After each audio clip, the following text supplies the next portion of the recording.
Alitine nyalane arander de lewru jeegwaru en jettiwo en canniwo diga Bene TV ala fiya ɗo wakkati heɗi ga en jottinawo habaruji min. Hanne laati nyalane arandere de punno sukaɓe meɗen fuɗɗi kamɓe ɓe ɗo narta fan cuuɗi jeego den kolleji ɗo en hollita on habaruji majjum. Nyalane arandere de lewru jeegwaru fu laati nun nyalane gam awol leɗɗe den leydi duniyaru fu de leydi Bene ɗo noye golle majjum waɗori en jottina on.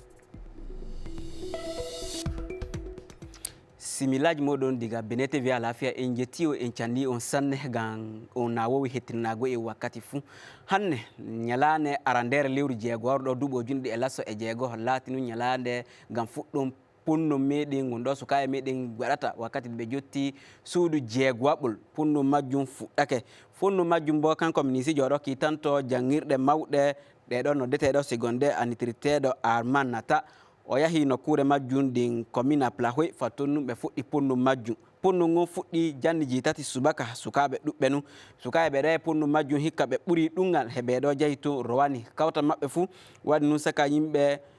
ujune keme ɗiɗo e lasoji nayi e sappo e jeegoo seɗɗa nu ɗum ɓuri nunnu ɓawa majjum bo rewɓe ɗuuɗi fan weccore majjum sanne sukaɓe meɗi rewɓe ɓe ɗo yahi punno majjum ɓe waɗi nun saka sukaɓe ujune hewre e laso e sappo e jeetato e keme jowo e lasoji tato e sappo e goto sukaɓe worɓe ɓe ɗo yahi punno majjum bo yottake saka sukaɓe ujune hewre e lasoji nayi e lasoji ɗiɗi e jeetati e keme nayi e lasso e nayo kan laati koye wata en jottino fan wecco majjum ɗum gam maɓɓe ɓeydake e saka sukaɓe ɓe ɗo yehi to rowani koye ilata nun Allah o wono e sukaɓe majjum ndin punno majjum ɗum laato ko waɗi no handiri ndin Allah wallaɓe ɓe woda jaamu ɓannu deƴƴere e seyo saka balle tati ɗeɗo punno majjum waɗorto ɗo hen gam punno ngon gaɗeten nu altine alarba dimbo he fajutto alarba nun ɗum ndin altine talata he alarba ndin punno majjum laato ɗum ɗo dari kañe wata ko jottini fan wecco ko yalani punno sukaɓe meɗen to woppi ka ɗon jon kan en batanan nun awugo leɗɗe leggan laati nu yonki awugo leɗɗe laati nu ayno e jogago pilki meɗen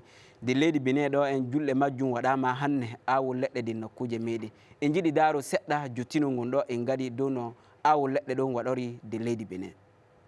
Nyalane arandere de lewru jeegwaru duuɓon fu laati nun nyalane awre leɗɗe nder leydi Bene awugo leggal woni laawol faabago pilki dow laawol majjum julɗe ɗe ɗo waɗete hikka dow awre leɗɗe ɗum gaɗama nder commune Toribo Situ goɗe laati julɗe lasoji ɗiɗi e ɗiɗaɓe ɗe ɗo gaɗete dow wecco awre leɗɗe nder commune Toribo Situ fattonnu kamɓe laatiɓe mawɓe e yimɓe ardiɓe commune majjum ɓe hawritake tun dingo ɓe aawi leɗɗe ɗuɗɗe ɗum laatake nyalane kolliton seyo ko ɓe diwani nu moƴƴitinon piliki men moƴƴitinon nokkuje fuu nder siire majjum e nder leydi Bene gira minisijo kitantoɗo no maadi gaɗirte nder leydi meɗen o jahi nokkure majjum nden filla makko o hattini no awre leɗɗe laati nun faabago piliki men awre leɗɗe laati nun ko nafata gureje e ciye gam majjum handi nun aawi leɗɗe to en aawiɗe bo ɗum hakkilaninɗe gattaninɗe ndiyam nden ɗe laatoɗe ɗo mawni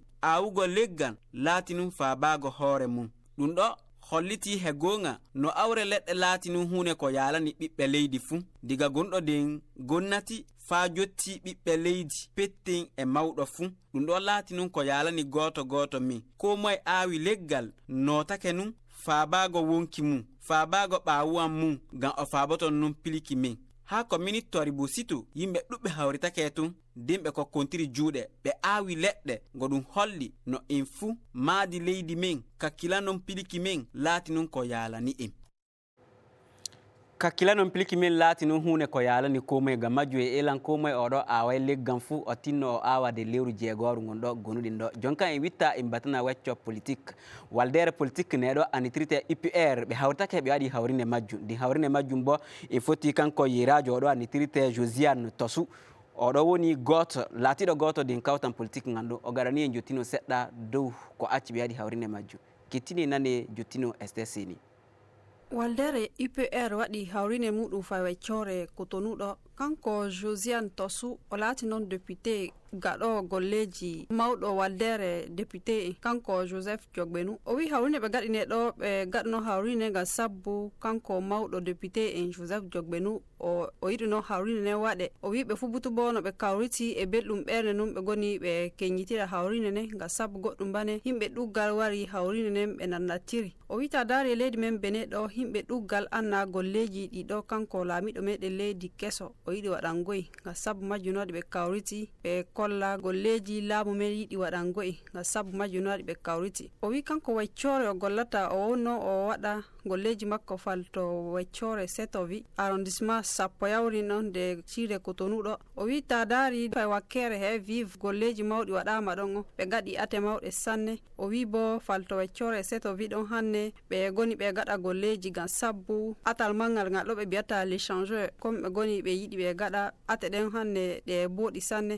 o wi golleji ɗon butu hunde ko laamu men leydi yiɗi waɗango en nu ngam sabbu majjum nu haɗi o ela ɓe ɗo getti makko wallitamo de golleji getti UPR wallita laamiɗo meɗen leydi golleji muɗum o wi hana ɗo wiye a takki laamu ko ballita ɗum golleji bata a woɗɗi bo a wawan ballitamo golleji ɗi ka sabbu majjum no waɗi ɓe kawriti kamɓe laatiɓe wakkere 16 yawre ɓe kawrita ɓe gaɗa golleji ɓe ela bo laamiɗo meɗen leydi waɗa golleji mum no haniri ɓiɓɓe leydi Benin bo watta hoolare e makko ngam sabbu o wawa waɗa duuɓi makko jeeɗiɗi garoji.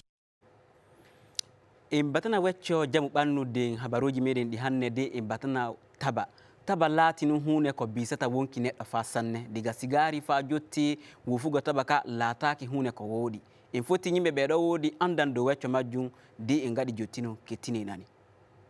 jarɗe taba yarugo sigari wufugo taba laati nun hunde ko habidinte ngam ɗum laati nun hunde ko wattata neɗɗo nyawu baadu neɗɗo haggi wufugo taba naabo yarugo sigari ɗum wawan ɗum waɗa wakkati ɗuɗɗo hinde go heɓa nyawtigu din ɓandu makko fuu taba jooɗoton nu nder kuufe neɗɗo ton nun ɗum gattata nyawu kan laati filla kaɗo o woni o holla kanko Gildas Agudokpesi o wi yarugo sigari laati nu nannugo curki kiɗo wooɗa den kuufe neɗɗo ɗum ɗo yahan nu hebbina hennu den kuufe makko hennu ngun ɗo natata den kuufe ɗum laataki hennu booɗugo ngu laati nu hennu nguɗo wattatamo nyawu nguɗo tampintamo nguɗo tuninta kuufe makko den ɗum nafatamo den fotago makko ngam kuufe makko nun accata o fowta den hennu ko natata den kuufe makko laatoton nun hennu nguɗo wuuɗa de yarugo sigari na yarugo taba ɓernde neɗɗo laati nun bo hunde ko heɓata nawnella kan acci kanko lokotorojo mawɗo annitirteɗo Francis Sumoni gollowo fan wacco ɓernde neɗɗo o wi'i to neɗɗo yari sigari na bo o wuufi taba diga sikan janniji ɗiɗo fuɗɗata tokkugo ɗum nu ɓernde makko matata torra fotago makko de'itintano handiri baɗum to ɗum jottake de o acci yarugo taba majjum ɗum ɓeydan nun torrugo ɓernde makko fa wakkati juutuki ɗum yottoton neɗɗo hagga yarugo sigari na wuufugo taba fa jotto duuɓon girawon amma o wondi o nanana torra majjum nden ɓernde makko torra ka ɗum ba o acci fooɗugo sigari torra ka ɗum o wawan ko nanani ɗum fa ɗum jotto duuɓi 10 hakkunde duuɓi 10 ɗi ɗum wakkati fuu o wawan o naata nyawu ɗum ɗo doƴƴatamo nden timmingo fillaji makko kanko Gildas Agudokpesi kakkilanowo dow nyawu nguɗo yalani fowtago neɗɗo o wi'i to en etti hande de yimɓe hewre ɓeɗo nyawi nyawu kuufe ɗuɓɓe maɓɓe wawata kadin ko wuuri to ɓe ɗuuɗi ɓeɗo wawata ko wuuri dow nyawu majjum nden heɓita hoore maɓɓe semmiɗa nu yimɓe jowa ko horiɗo fuu wawata kadin ko wuuri foɗon sigari na jarɗe taba laataki hunde ko nafata ɓandu neɗɗo ngam majjum handi nun kaɓiden ɗum nawnan nun kuufe neɗɗo nden bo ɗum watta ɓernde makko nyawu ɗum ɗo wattanmo o doƴƴe o nyana wakkati fuu ngam majjum kakkilen jogoɗen koye meɗen ngam jamu ɓandu meɗen laati ko wallitinta en ngam jamu ɓandu meɗen hande fijiren ɗum hande goɗɗo fijira jamu ɓandu makko kan acci handi nun hakkilanen ko gatteten nde reedu meɗen nden habaruji meɗen fa hande en batana dow wecco inniraɓe meɗen alan cakitigan nde lewru jowaru fuu laati nun alan suttagan feere ngam teddino inniraɓe men ɗum laatake juɗɗe fuu ɗe ɗo hawriti duniyaaru gira st seni gaɗi jottino no julle majjum waɗori desire Cotonou kittininani inniraaɓe meɗen laati non ɓe ɗo laatiɓe allah meɗen nde leydi hande jom ñalaande lewru meɗen joyawwongol ɗo balɗe muɗum laso e 11 ñalaande nden non suttana inniraaɓe meɗen e leydi goraji nayi ɗo butu ñamane julɗe ɗen num ɓe jonkan gaɗata e duniyaaru gira ɗo butu kanko Eloge Hunkane o waɗi filla o wi inna makko o yiɗi ɗum sanne mbato inniraaɓe meɗen leydi men Afrique ɗo haala maɓɓe e saɗi seɗɗa amma inniraaɓe meɗen en jiɗi ɗum ngam inniraaɓe meɗen nun jogi en kam mawnini en fa hanne en laatike himɓe mawɓe Prosper Kendezu kanum bo wiide e gonki makko inna makko nun jogimo o wi o anni himɓe ɗuggal baba makko fuu amma inna makko nun hollimo hunde ko ɗuuɗi inna makko nun jogimo kannum o hokkata taw yidde inna makko nun hani o hokka yidde de ko woni o waɗa e gonki makko fuu Kemi Tayon kanum bo wi inna makko o yiɗi ɗum sanne inna makko on woni waɗanamo golleji go laati pettel fa hande o laati mawɗo to dulli goɗɗum fuu inna makko nun doggata hokkamo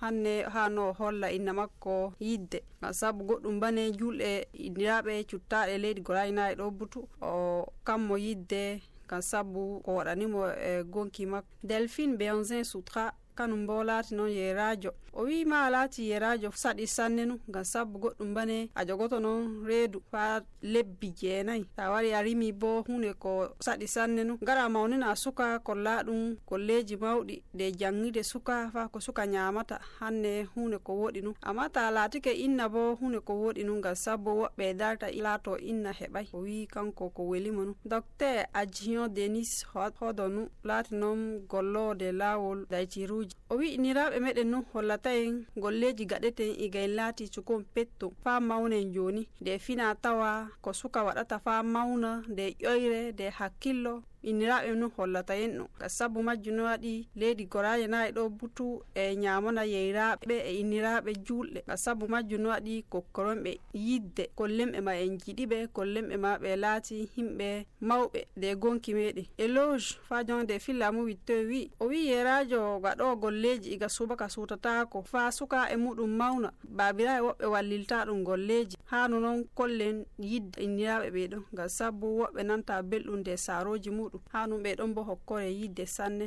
Léonce Padonu o wi hina wiye acca laatoɗa taw niɗɗo goduɗo ceede ko gara kokka yidde inna maɗa ta heɓi goɗɗo fu sodan inna maɗa iga o woni iga gonki makko na han hanum kokkamo ƴoyre teddungal e yidde